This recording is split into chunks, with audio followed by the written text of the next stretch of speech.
L'ascension de Léopold III au trône belge marque un tournant significatif dans l'histoire du pays. Cet événement, survenu en 1934, a été le prélude à une période d'importants défis et de controverses pour la Belgique. Dans cet article, nous plongeons dans les détails de cette transition historique et examinons les répercussions du règne de Léopold III sur le pays. Léopold III est né le 3 novembre 1901, fils du roi Albert Ier et de la reine Élisabeth. Avant son accession au trône, il avait déjà été impliqué dans les affaires publiques en tant que prince héritier. Sa personnalité réservée et son intérêt pour les affaires militaires ont marqué sa jeunesse et ont préparé le terrain pour son règne à venir. La mort tragique de son père, le roi Albert Ier, lors d'une escalade en 1934 a précipité l'accession de Léopold III au trône. À l'âge de 32 ans, il devient le 6e roi des Belges.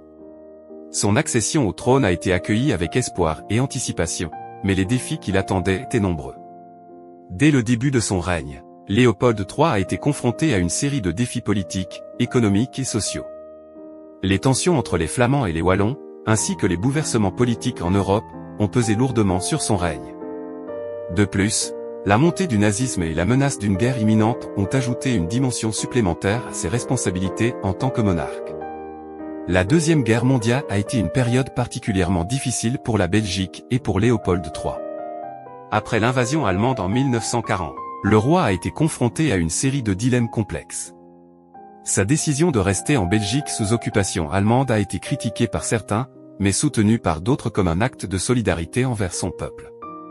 Les années suivant la fin de la guerre ont été marquées par des controverses croissantes autour de la conduite de Léopold III pendant l'occupation allemande.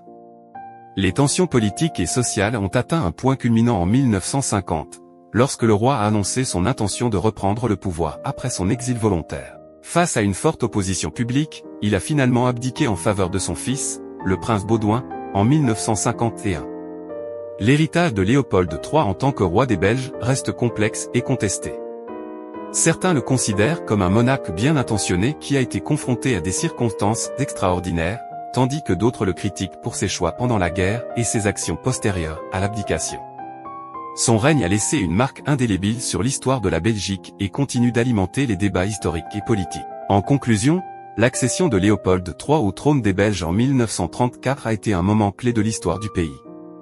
Son règne a été marqué par des défis sans précédent et des décisions difficiles, mais il a également laissé un héritage durable qui mérite d'être étudié et évalué avec attention.